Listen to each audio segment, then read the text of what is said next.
What's up, everyone? It's Dakota, and welcome back to another Magic the Gathering video. And just this past weekend, we wrapped up Magic World Championship 30, and it was one of the biggest tournaments of the year. 116 players entering, one could only leave World Champion. And I tell you what, from the coverage, the storylines, the limited format, and especially standard, the format and the event itself was absolutely amazing. And I enjoyed every minute of the constructed rounds, which normally for some of the standard pro tours, I've just been kind of like whatever about, it's like, okay, cool. Like, I like watching the players that I like watching play more so than watching the actual gameplay that is taking place. And that has completely changed to where I've been absolutely enamored by both. I think the players are playing absolutely amazing. I think the format is really diverse, a lot more than I think the metagame actually suggests, and it doesn't feel like it's absolutely one-sided in any way. And I look forward to the subject of the video, Foundations, to come in and kind of help make it easier for players to get into such an amazing standard format, on top of giving players kind of something to build towards. Of course, before we get too deep into the subject of the video and we talk about Foundations, the things I like, things that I don't like, and what it actually offers to standard as a whole, if you're already subscribed to the channel and you want to see more videos from me, where I post mainly about the Modern and Pioneer format, as well as some other longer form videos, and of course, getting into this new and fresh standard format as we get ready for the RCQ season coming up in the middle of November. So if any of that interests you, anything like that, please consider subscribing and ring that notification bell so you know when those videos get posted. It's a very easy way to support me and my content, and if you'd like to go even further, I have a link in the description down below to my Discord server, as well as the sponsor of this channel, Mana Traders, where if you sign up for a new Mana Traders account, you will get 5% off your monthly subscription, which will allow you to then rank cards on Magic Online to play any of the decks that you kind of see on this channel. I absolutely love it. I've been registered with them for well over a few years, and I absolutely love their system and everything. It always seems like it's improving. They're always adding new stuff. And they always have a free monthly tournament going on as well. That is a lot of fun for me to participate in when I can. So if anything interests you, please, again, follow the link in the description down below. Save 5% off on your Mana Traders account. With that said, let's go ahead and get into talking about the Foundation set that is going to be released on November 15th of 2024. Before we talk about Foundations and its potential impact on the standard format, I think it kind of helps to understand why standard was even created in the first place. All the way back in 1995, almost 30 years ago to the day, Type 2, which is now known as standard, was created. This was a way to kind of combat two problems at that time in Magic. For one, there were a lot of players that got onto the ground floor of the game, and of course they ended up owning cards like Black Lotus, Time Spiral, Ancestral Recall, things like that. Some of the most powerful cards ever printed in Magic being printed back all the way in the game's inception. And it was kind of hard if you were a newer player at that time, if you were just buying from whatever standard legal set was printed at the time, that you weren't really going to be able to keep up with those players that were casting like Shivan Dragons on like turn 2, which is an insane thought to even think about in 2024 standards, that would be something that people could actually do at the time of the game. And honestly, kind of amazing that MTG survived kind of that period of time. But with standard, you essentially had only these blocks or sets rather, that were printed in a certain time length, and that was what was called standard, and that was kind of the competitive format of choice, and it kind of helped the players that maybe weren't playing at the start of the game kind of be able to break in and actually start playing the format, while also limiting the card pool as well, so that you didn't have players just showing up with like 4 Black Lotuses and 4 Mox, 4 Ancestral Vision, or Ancestral Recall, and just absolutely blowing people away and becoming essentially like who wins the die roll kind of situation. Even though we've obviously had that at times with other standard formats, it was definitely a lot more nuanced and a lot of extra steps than just, I'm going to draw 3 cards, I'm going to draw 3 cards, I'm going to play a Shivan Dragon on turn 1, like, okay, go, like, beat my board, basically. But that's kind of like the idea of standard. And of course, throughout time, we've had standard vary in different ways, where we've had it go from longer periods of time for rotation, shorter periods during time. And even more recently, we went from a 2-year rotation to a 3-year rotation, which was expected to kind of help the format diversity. And I think for the most part, that goal has been accomplished, but I don't know how much of that kind of goes to extending how long the format rotates and in turn adding more sets to standard. or if it's just that Magic design, I think, has been kind of really on point with the last like handful of sets that have been released and have honestly made the standard format a lot more enjoyable, on top of, you know, maybe a small part of doing with the expansion of the kind of rotation. And I think that's an important part to kind of bridge the gap here and kind of connect Foundations to what standard actually is. Foundations is a set that is going to be in standard for 5 years. This is not something that has been done before. Usually and the idea of Foundations is that with these cards being printed for 5 years, it allows us to print cards that really should probably always be legal in the format. Things like Negate, Duress, Giant Growth, I think, are good examples of cards that should just always be around in the format, for the fact that they're always going to be good, but they're not broken, right? Negate, counter target non-creature spell. That's not really an inherently broken thing. I think that's just in general, an awesome thing to have in the format. And Duress as well isn't like on the power level of Thoughtseize, where you're going to be able to take whatever card you want for the cost of a little bit of life. Duress is just going to be kind of a good tool to kind of combat some of the control decks.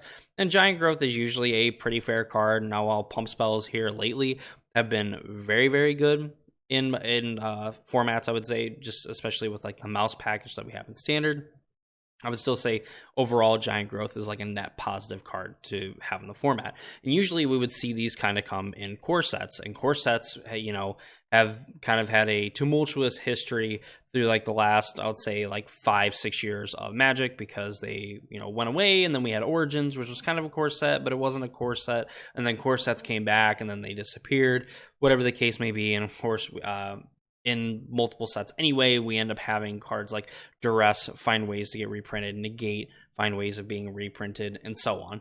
So with Foundations, we don't necessarily have that problem where we don't have a core set. We just have an encompassing core set that for the next 5 years, that these cards are going to be legal. These are cards that we want to have in the format that are then going to stick around. We don't have to worry about throwing in the sets, kind of either inflating the card numbers of a given set or taking away spots from other cards that can go in that set. We can get more unique cards. Now, whether that's a good or a bad thing, because again, it kind of goes against the, I would say, part of the core principle of reducing the card pool size. Of course, you could say, well, compared to Pioneer and Modern, like if you have, you know, the last like 4 years of sets printed into a format, that still beats the last 11 years, you know, for Pioneer, or going to be 12, and then the last, you know, like 20 plus years of Magic, you know, being legal for Modern. And I would say that you're correct in that point, but I also think it's kind of counterproductive when, you know, 2 years was kind of like the max, or a year and a half was kind of the max amount of sets that we would have in a standard format. And it kind of,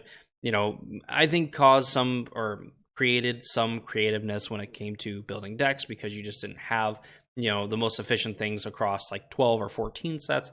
You had to do it across at max like 7, and by the time you got the 8th, you know, you essentially got rid of a lot of strategies and created this natural like metamorphosis of like the metagame and stuff like that.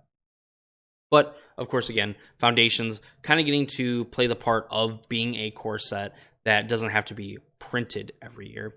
So again, it has kind of these qualities of reprinting cards and keeping cards that, you know, that probably shouldn't or doesn't need to show up in every single set. Now it's just blanket, like these are legal for 5 years, and who knows, in another 5 years we could see another Foundation set where we say yes, Negate, Duress are getting reprinted, as well as introducing cards that are reprints that, you know, maybe don't necessarily fit into any of the plans here recently, but they want them in the format. So we've seen cards kind of like this that are reprinted in like a core set type product that weren't previously legal in standard at the time, or even just creating new cards altogether. Something like Scavenging Ooze being a card that was printed in a Commander Precon that then ended up becoming a standard legal card and ended up being very good. Funny enough, actually also being legal as of the printing of Foundations. I'm not sure if it was legal before that, but it is now a card that exists in the format. And even Archangel of Thune being a very popular card that was actually introduced into a core set. So it's not even core sets are necessarily just reprint sets, but definitely kind of a good mix of these cards should just be legal in the format. These cards are, you know, already printed. They're not like a new printing of the card, but they're having a life in standard now. And then some of the cards also just being brand new.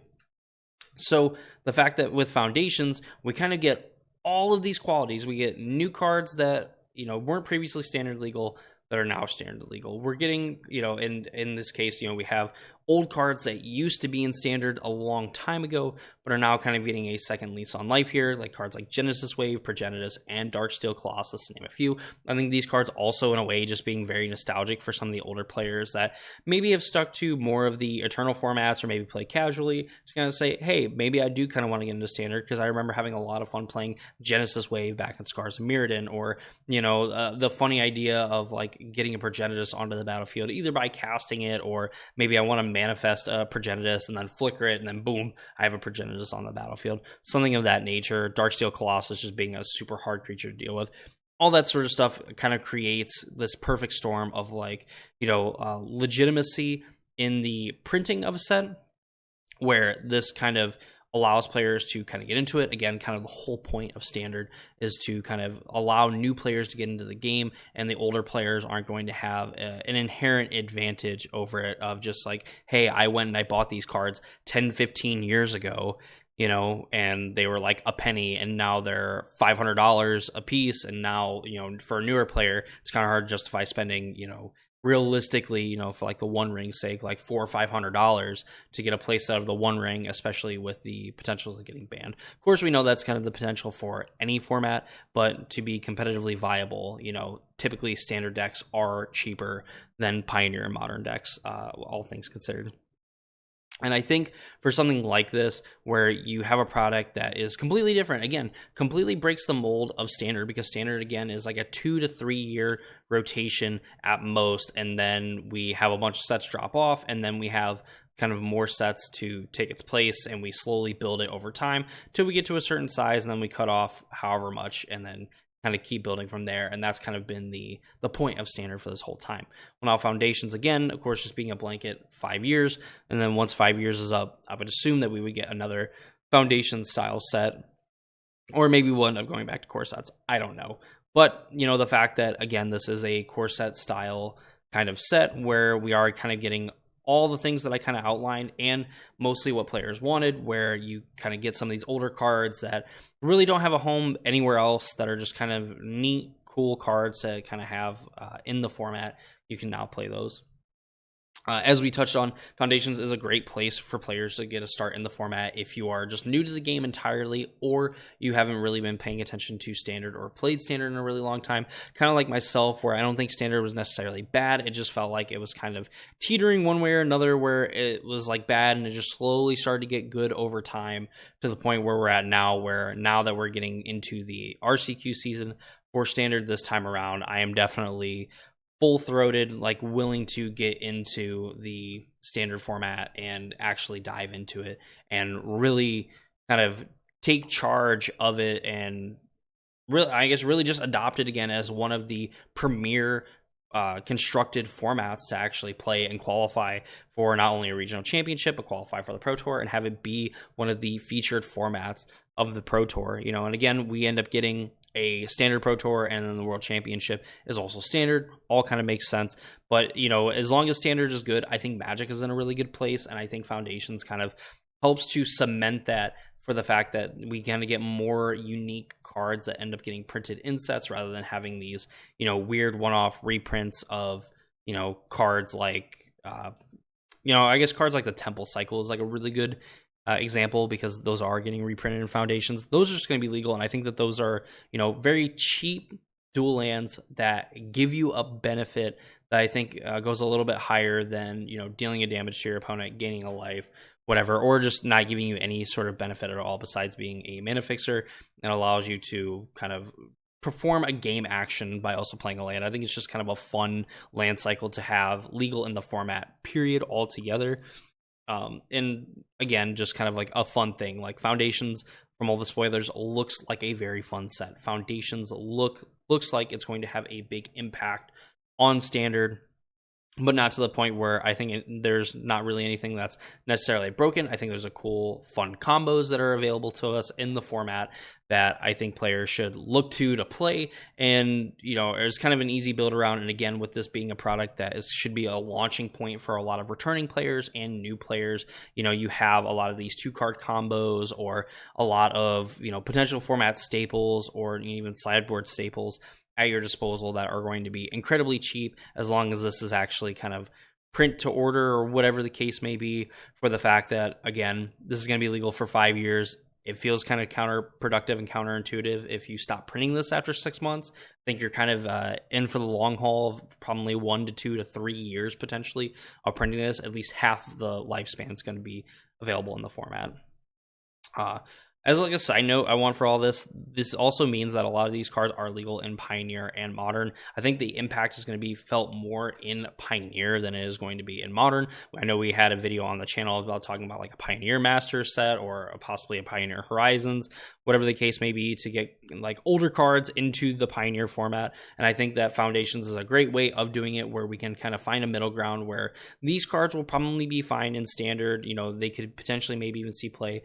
But for like the Pioneer purposes and the Pioneer metagame, like this card's going to fit in a lot better there than it would in Standard, which is kind of what we saw from like set design before, and like, I mean, really probably all throughout history up until recently, for the fact that you would have some cards that were like okay in Standard, but they were like absolutely amazing in Modern.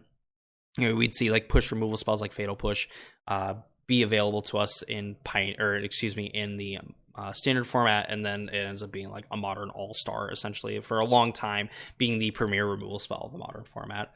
But to kind of wrap everything up, I think Standard is an amazing place right now. The format is pretty diverse in terms of just the raw number of decks that you can actually play, as well as each macro type being pretty well represented in like the aggro, control, and mid-range space, depending on how you want to label those decks. I won't argue semantics necessarily, but for those being some of the more popular kind of macro archetypes, and all of them being pretty well represented, all of them having their pros and cons, and none of them, maybe outside of like a Gruul aggro or like really the aggro decks, I think are probably some of the better decks to play. I think a lot of the control and mid-range decks are awesome right now, and I don't think that you necessarily get a really big edge against anybody else if you decide to play aggro over a controller or a mid-range deck.